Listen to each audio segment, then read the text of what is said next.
Good morning dear students. आज हम लोग स्टडी करेंगे अबाउट करंट फीडबैक और श्रेणी निवेश परिपथ के बारे में। इसका सर्किट डायग्राम दिखाया गया है आपके सामने। ये कॉमन एमीटर कॉन्फ़िगरेशन के अंदर उत्सर्जक बायस प्रवर्धक का परिपथ है।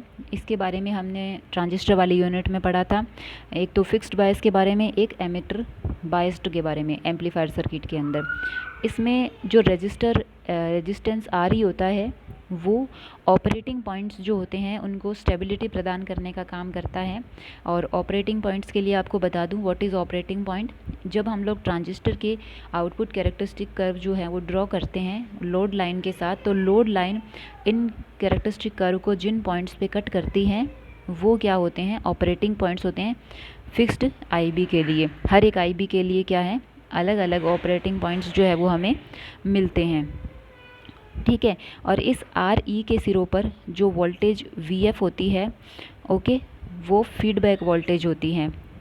इस फीडबैक वोल्टेज को हम लोग इंसर्ट करते हैं बेस पर।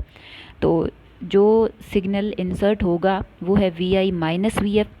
तो ये क्या है, सिंपली एक सीरीज़ फीडबैक है, ठीक है। ये आर बी रेजिस्टेंस जो है वो बेस करंट जो है उसको प्रोवाइड करता है। आर बी रेजिस्टेंस का मान हम लोग बहुत ही ज़्यादा लेते हैं ताकि इसका प्रभाव परिपथ में नगण्य हो, ओके। और इसका इक्विवेलेंट सर्किट जो है वो,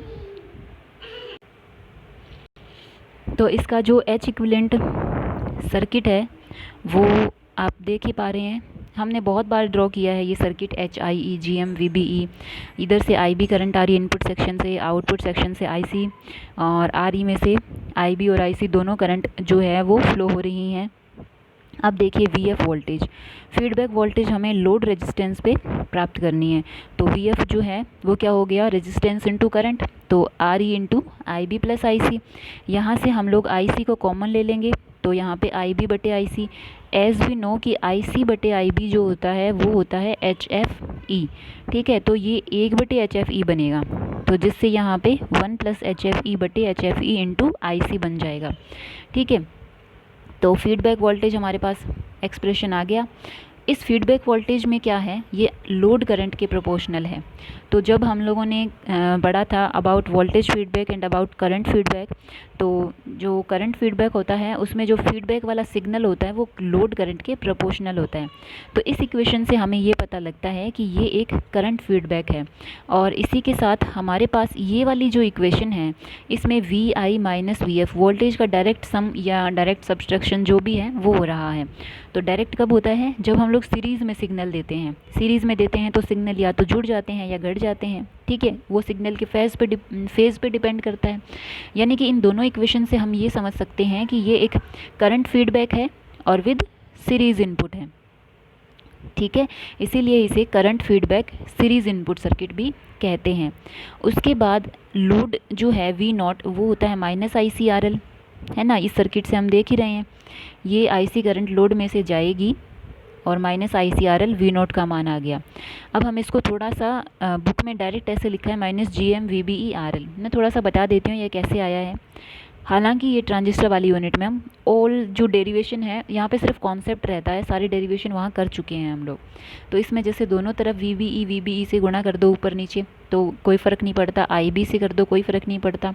आई सी बटे आई बी होता है एच एफ ई और वी बी ई बटे आई बी होता है एच आई ई, और इसको हम लिखते हैं जी एम, ओके।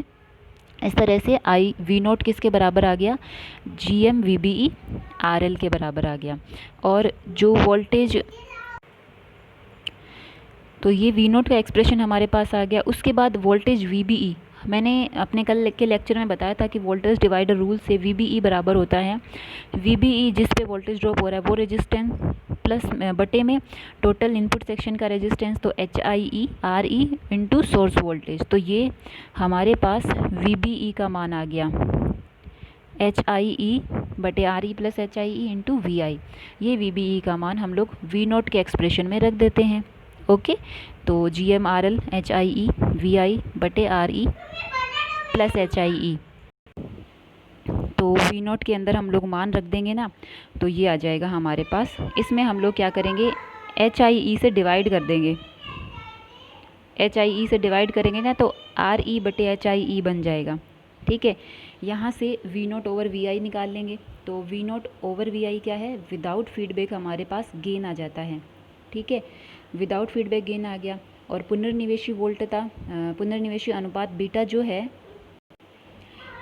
ये बीटा पुनर्निवेशी अनुपात जो होता है वो होता है पुनर्निवेशी वोल्टता बटे लोड वोल्टता, VF/V0। यानी कि ये वो रेशो होता है कि V0 का कितना हिस्सा हमने वापस इंसर्ट किया है, फीड किया है। तो टोटल V0 है, उसमें से VF किया है तो VF/V0, दोनों का मान रख देते हैं VF और V0 का। तो IC से IC कैंसिल हो जाता है, V0 को सिंपली ICRL रखा है हमने। तो ये आ गया RE 1 + HFE बटे HFE/RL। HFE का मान 1 के कंपैरिजन में बहुत ही ज़्यादा होता है, तो ये 1 हटा देंगे, HFE से HFE गया, RE/RL आ गया।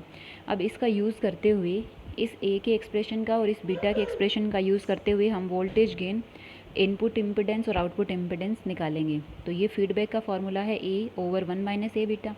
इसमें A का मान रख दिया, और A और बीटा का जब आपस में गुणा करोगे ना, तो जैसे A का एक्सप्रेशन में क्या है, ऊपर RL है, इसका इसके साथ गुणा होगा ना RL का, तो RE बचेगा।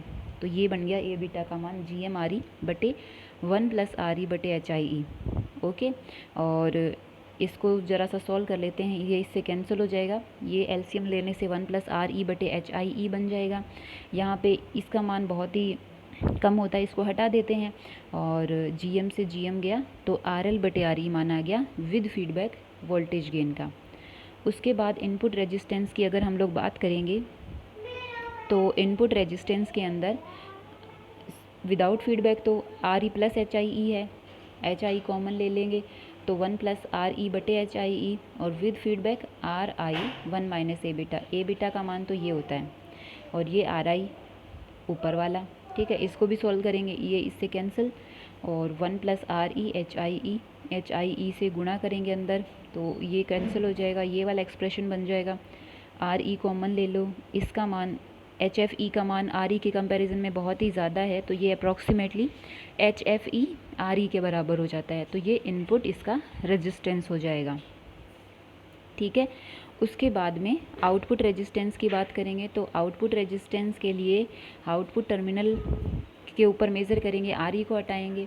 RE को हटाने पर ये एक कॉमन एमीटर एम्पलीफायर सर्किट बन जाता है सिंपल, जिसका निर्गम प्रतिरोध हम लोग ज्ञात करेंगे। तो ये एक्सप्रेशन हमने ट्रांजिस्टर वाली यूनिट में निकाला था, RL/1 + HOE RL।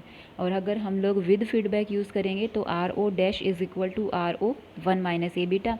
आप RO का मान ये रखेंगे, 1 - A बीटा का मान ये है ही सही। ठीक है, तो यहाँ से ये रिज़ल्ट निकल करके आता है कि RO डैश का मान बहुत ही ज़्यादा है RO के कंपैरिजन में। तो इसके अंदर ये RO डैश का मान इससे RO से बहुत ही ज़्यादा है, तो यह प्रवर्धक का निर्गम प्रतिरोध बहुत ही अधिक हो जाता है।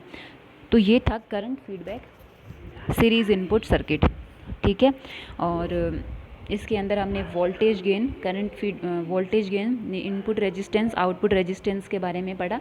काफ़ी छोटा सा टॉपिक है वैसे तो ये सारे क्या अलग अलग सेक्शन में आपको एग्ज़ाम में पूछे जाएंगे, या पूछ लेंगे voltage feedback series shunt input, और या करंट फीडबैक सीरीज़ इनपुट कि उसके अंदर voltage gain, input resistance, output resistance पे क्या इफ़ेक्ट पड़ता है।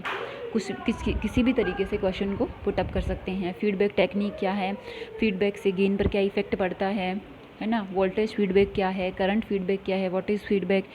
छोटे क्वेश्चंस में आ सकता है कि नेगेटिव फीडबैक के क्या फ़ायदे और क्या नुकसान है, तो कि हम गेन तो कम हो जाता है लेकिन स्टेबिलिटी बढ़ जाती है, डिस्टॉर्शन कम हो जाता है। पॉजिटिव फीडबैक के क्या फ़ायदे और क्या नुकसान है, इस तरीके से। तो ये फीडबैक जो है हमारा यहाँ पे कंप्लीट होता है। अपनी नई यूनिट हम लोग स्टार्ट करेंगे ऑसिलेटर और बाइनरी नंबर वाली। तो अभी समय जो है वो कम है हमारे पास, तो हम लोग आगे से थोड़ा जल्दी कवर करने की कोशिश करेंगे। तो इसलिए प्यारे बच्चों, आप खुश रहो, स्वस्थ रहो, पढ़ते रहो। अगर कोई भी समस्या आती है तो उसको आप मैसेज करिए, पूछिए। हम उतना समय नहीं दे पाते हैं लेकिन फिर भी कोशिश करेंगे आपकी समस्या का समाधान करने की। और जो अपना नेक्स्ट यूनिट है उसमें देखेंगे कि या तो आपको बाइनरी नंबर वाला यूनिट कराएंगे या फिर ऑसिलेटर वाला कराएंगे, ताकि क्या है जैसे क्वेश्चन पेपर में आप एक जो क्वेश्चन है वो सॉल्व कर सको। दोनों हम लोग अभी तक दोनों क्वेश्चन सॉल्व करते आए हैं, दोनों के हिसाब से नोट्स और सब कुछ तैयार करते आए हैं। आगे से हम लोग एक क्वेश्चन के हिसाब से पहले प्रायोरिटी देंगे, अगर फिर टाइम बचता है तो हम लोग सेकंड क्वेश्चन भी करेंगे, ठीक है। लेकिन अभी जैसे हैं एग्ज़ाम के हिसाब से एक एक क्वेश्चन सॉल्व करते जाने के हिसाब से सिलेबस करेंगे। ओके प्यारे बच्चों, आप अपना ख्याल रखिए, स्वस्थ रहिए। Thank you, bye.